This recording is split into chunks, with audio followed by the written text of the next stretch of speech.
podcasts are saturated, that's exactly what your competitors want you to think. Meanwhile, you're still debating whether it's too late to start.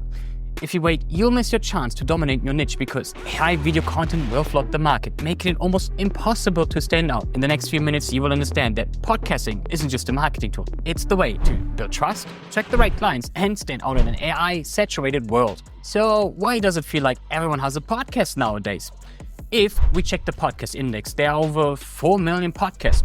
But that doesn't list the active ones because statistics show that 90% of podcasts stop publishing after 3 episodes and only 1% post more than 21 episodes. And we can see that in the data of the podcast index as well. Only 400,000 podcast episodes were released in the last 60 to 90 days. Have you seen all the new video AI tools? They're astonishing. They are so super real, and I'm pretty sure it won't take long till every short form video is gonna be AI created as well. We already seen this on LinkedIn. I'm sure 80 to 90% of all the written content there is already AI generated, and the pictures probably as well. But for podcasting, it's gonna take much longer to really get on the human level, to mimic emotions we have during the conversation. So this reason is making them podcasting so special. Even if you think about now after the very eventful year of 2020, you know what I mean? We humans looking more and more for connections. So if there's more and more like fake content, what do you think is going to dominate it? Just another medium I was talking to another creator is probably vlogging. So authenticity is probably the thing which is going to dominate the next few years. So if you want to stand out, go for podcasting. And especially, it's going to be very hard as soon AI is actually going to start mimicking our human interaction. Then it's going to be the question, okay, who has been there before? So if you're going to start before this huge AI video boom is going to come, you're going to have a huge head start. It's like podcasting in 2020. All these people just grew because they were there at the right time. Another reason why podcasting is such a powerful tool is there is a 7-hour rule.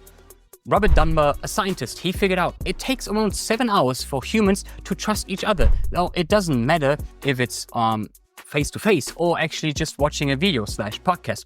What do you think is going to be faster? A customer watching 450 reels of yours, or reading your LinkedIn post, or watching 7 podcasts of yours? I'm pretty sure podcasts are going to be much quicker.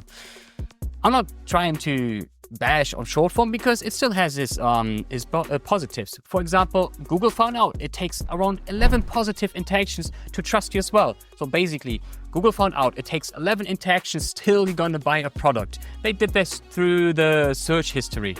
Now, another huge benefit we found is that podcasting is exceptionally good for repurposing. And no, I'm not talking about shorts. To be honest, I'm not a huge fan of shorts because what works on shorts does not work on long form or podcasting. For example, for long form content, you have around 30 seconds to hook in a person, especially for the first sentence, the first 2 sentences of long form needs to hit. So it's like 10 seconds to really hook in a person.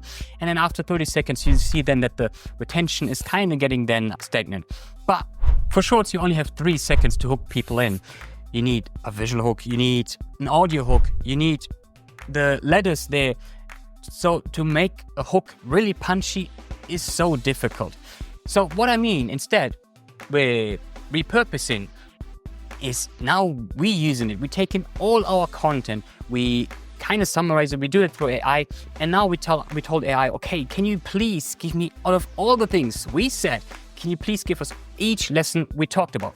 So now I have around 48 topics I can just always talk about. Now I talked in this one video, I talked about all the strategies, how to grow your podcast, and now I can go in depth about, okay, my next short form, I want to talk about just titles. In the next one, I just want to talk about the CTA. In the next one, just about the hook. Additionally, what we're going to do is with our interviews, we use lead magnets. So we're going to create like a guidebook out of it to get more people in. So instead of just rinse and repeat, taking just clips out of the podcast, we're taking the lessons out of it and create new stuff. We don't need to start thinking again, oh, what content do I need to post for next week? Because the engine is already there, our podcast. So what makes podcasting so great besides building trust with new clients or function as the engine content? It can also help you to network and build authority. So the most famous or the most known content version of podcasting you've probably seen is interviews with another guest. So what you can do is start inviting all the influential people in your niche.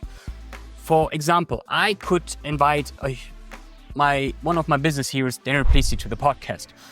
So now people are going to start seeing me with Daniel Priestley on my podcast. So they're going to start thinking, wow, why is Daniel Priestley hanging out with David and Luana?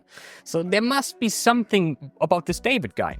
Also, if there are going to be more and more people like Daniel Priestley, then people are going to start thinking that I'm this key person of influence. Like, I'm hanging out with all these people. I must have some authority or some influence. The other thing is it can start opening new doors. Partnerships can create out of this, or even more. So for example, Daniel Priestley, he was on the podcast of Ali Abdaal, and now Ali Abdaal is a mentee of Daniel Priestley. So Daniel Priestley is constantly helping him with business stuff. I'm pretty sure he helped him building his new team, or like his new business style.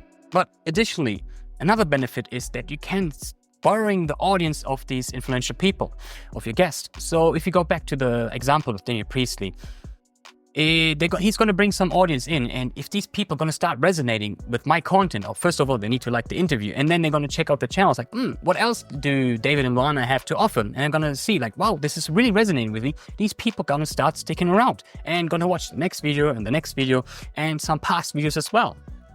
So therefore, it can really help to grow your audience. But big names just don't grow podcasts, because you're going to see many podcasts, they have views which are really jumping around, sometimes low, sometimes high, and it's really dependent on the guest. That's why we always suggest have interviews by yourself, like just what I'm doing now. Show your knowledge so that people are not just building connection with their guests, but also with you. Because as the host, let's be honest, you're not the star of the show. Usually it's the guest, because you're gonna ask enough for the knowledge. So with these solo episodes, you can then really shine without being selfish, that you're taking away any light of your guest. And this is gonna help you start building then closer trust with the viewers, and you're gonna show your knowledge. And another very underrated content type for podcasting is interviewing clients. So what you can do is inviting your clients, asking them questions. Okay, how did you feel before we started working together? And then they're going to talk about how they felt. They speak in then the language of other clients who are in this position right now. And then you're going to guide this interview and asking them, okay, how you feel now? What did we reach together? So then the potential client who's watching this episode going to see, wow, he did this. I exactly want this result as well.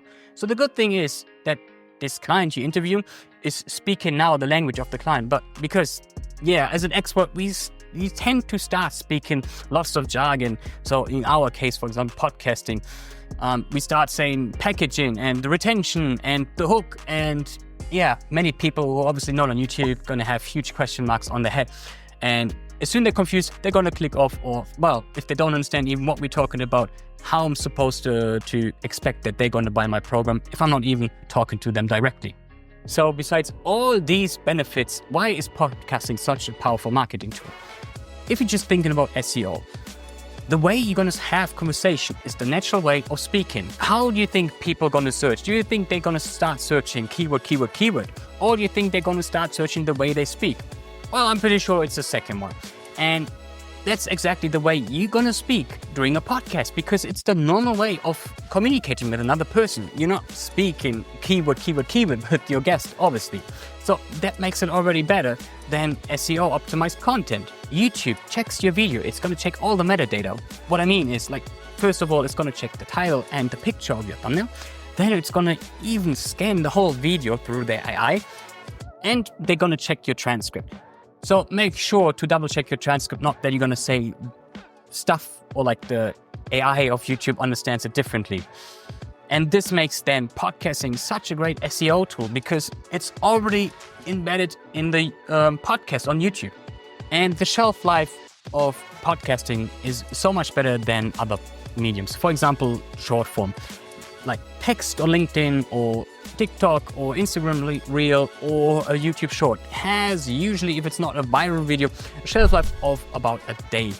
And for long form videos like podcasting as well, it has usually around 20 days. But if it's a good video, we've been working on videos which has over 200 days of getting exposure. So if you're going to start creating evergreen content which people are enjoying and want to see, it has no limit to grow. The only thing which is longer, apparently a blog post, but I think it's very topic sensitive as well. If it's something technological, it's very time sensitive as well. For example, if it's older, like 6-12 months, for me, I'm not even checking. If it's something about human nature, yeah, human nature hasn't changed the last few years. Maybe some research, but the general nature of us didn't change much. Another big reason, so don't take my word for it. Take the word of the third biggest podcaster, or one of the biggest podcasters here on YouTube, Stephen Barlett, the host of the Diary of the CEO. He is just starting to invest heavily in podcasting. What I mean is, he just started his company, Flight Studio. It's now his podcast studio, helping other hosts or podcast and entrepreneurs to start their podcast as well. So right now is the perfect time to jump in before maybe all the sharks are coming. But don't worry, in my opinion, in every niche, everyone has a spot, because Stephen Barlett is not really talking about podcasting. Stephen Barlett is not really talking about solar panels or whatever your business is. So now might be the perfect opportunity for you to jump in. So if you're serious about starting a podcast, click the link down below to reserve your seat, because we'll have a complete free live workshop, how to start your podcast. From audience growth to tech, we cover it all. And we'll even answer your questions live. Don't pay for a course when you can join us for free. See you there.